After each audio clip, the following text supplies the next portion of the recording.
Hey guys, how's it going? Just got a package in the mail. This was sent in by one of the viewers, subscribers. Not sure what to call you guys.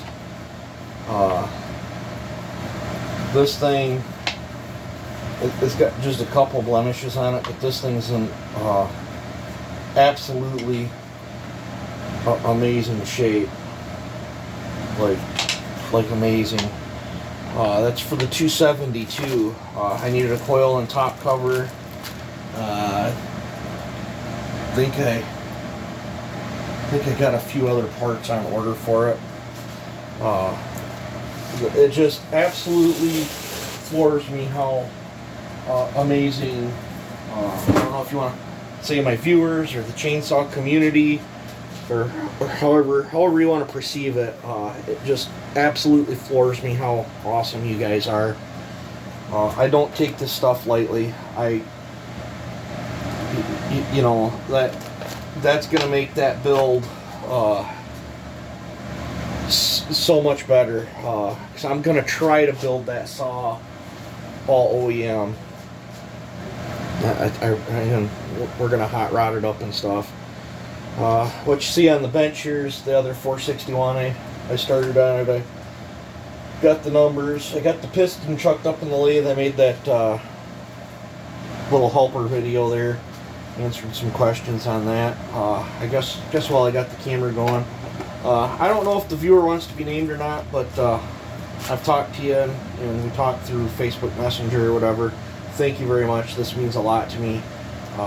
This is going to be a pretty epic build, I think, and thank you so much for supporting the channel and being a part of it.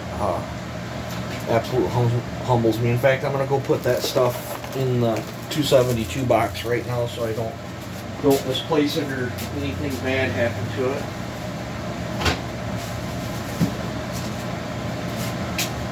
I think I gotta order bearings and seals yet, so I think I'm going to split the case on that. I'll save this packing material for shipping out stuff. This is the other 461. I got the numbers on it. That's why this is labeled 461 number 2. It's 35 squish. It's at 105 on the exhaust. It's got split transfers, 120, 123, and it's 71 on the intake. And guess I'll show you, because the up in this chamber's not been, and that light's almost too bright. I don't know, what if I hold it back like this? Can you guys see the shiny spot in the top back there, and then how the rest is all carbon? Don't know where the stock piston is at the moment. The piston's the same way. There's like absolutely zero wash pattern on that. Let me grab a pointer up in the lathe.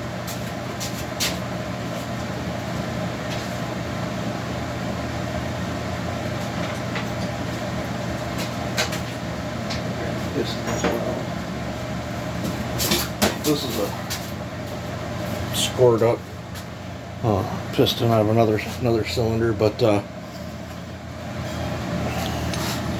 these transfers on this edge right here and this edge right here, they're firing them as the piston's coming down.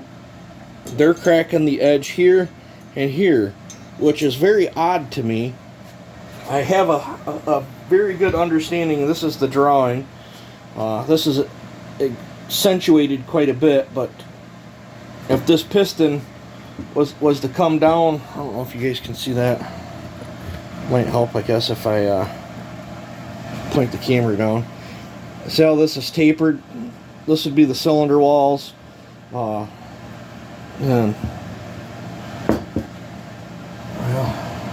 piston's not going to be very good. We use this base gasket as a piston. I can do 2D with that or whatever. So as that piston's coming down,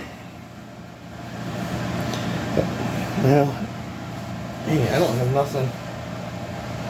So I'll show you first. Well, I need something flat I can lay on there. There we go. So as that piston's coming down, each transfer is cracking opposite of each other. And what that's doing is causing a flare this way and a flare this way to spread, you know, a wide pattern across. And the piston, the piston's absolutely getting no wash pattern.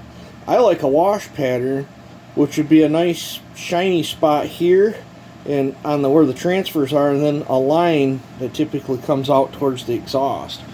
And I think that the factory did this setup is, I think they're trying to trap, when that fires both them first, I think it's trying to trap a lot of the spent exhaust gases in the chamber and keep them in there to dilute the next charge, which causes a loss in power, but it puts less hydrocarbons into the atmosphere or whatever for EPA reasons. I really feel that's why they do that.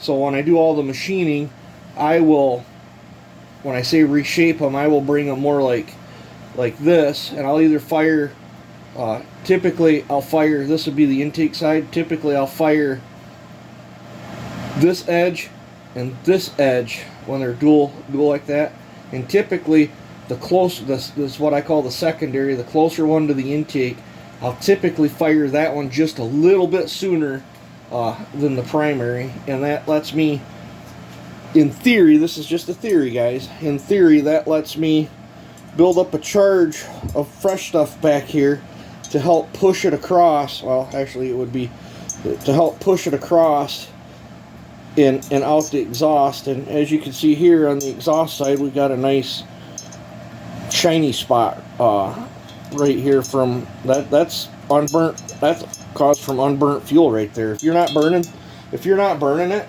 you're not making power. And that's probably why these things stock feel like such a turd to me. Because I've had 461s in the past, and they do not run like that one that I ported. I can guarantee you that. So I'm thinking emissions was behind that. But so I'm going to do the same moves I did on that one, but I held back quite a bit on that other build. This one I'm gonna push the envelope a little bit more and see what happens. It might be a good thing, it might be a bad thing. I'm not scared of hurting the highway piston. That's a replacement piston. It was like $48 or whatever.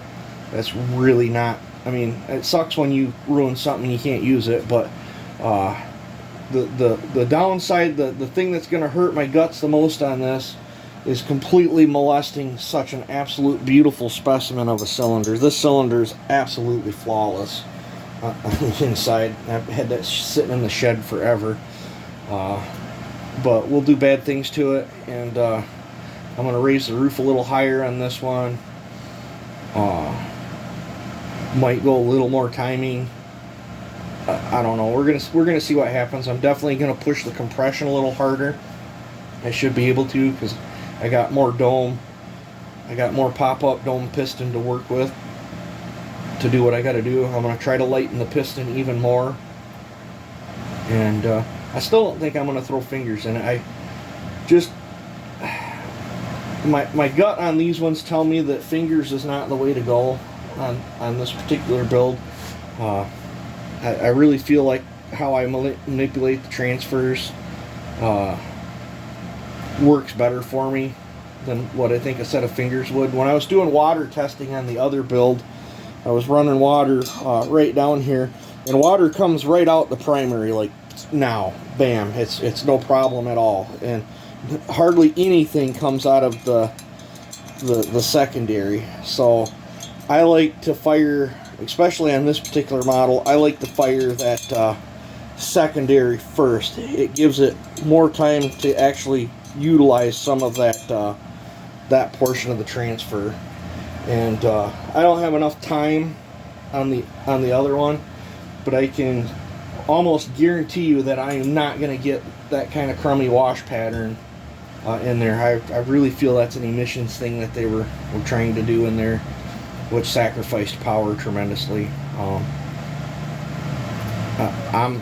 I'm totally fine with wasting a bit of fresh fuel charge out the muffler if I have less contamination inside my chamber, because the less contamination you got, the more power you're going to make. I do understand why they were trying to do what they do. At least that's my theory on it. I don't know if it's the right theory. It's just what I think of what, because it doesn't make sense to, unless you're trying to contain the charge. That's the only.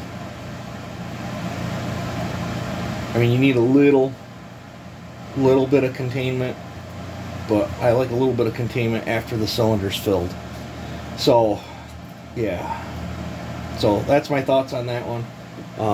For the viewer that sent us those parts, thank you so much. I greatly appreciate it. And over the next few days, I'll be working on this one.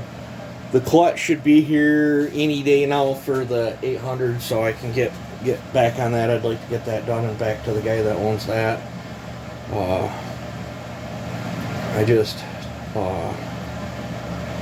I was gonna work on this tonight. I'm not feeling it. Feeling a little bit run down, so I'm hoping I'm not catching something. I just feel completely exhausted, so I think I'm just gonna get you guys this video and that other one out today, and that'll give a day or so for my parts to come in, and then I can get back on this. It'll be kind of cool to do a face off with the donations that we've received. I've got enough stuff here where this thing will pretty much be an all OEM saw minus the gas tank, fuel lines, and piston in the bar chain cover, which I'm fine with that, I guess. I dug around. I did have a badge plate that fit in here. It just doesn't say anything, so I put a badge plate in there. I figured that looks better than it missing. So for what they were wanting for that emblem, I wasn't going to pay it. I think eBay wanted something like $10, I think $7 or something to ship it, which is ridiculous. So I glued that one in there. I can always have a sticker made for this where it says steel ms461, or have somebody make a sticker for it. But I think this is going to be a pretty rowdy build too. So let me know what you guys think. Thank you for the donations. You guys try to stay well and take it easy and have a good one. I'm done blabbering on here today.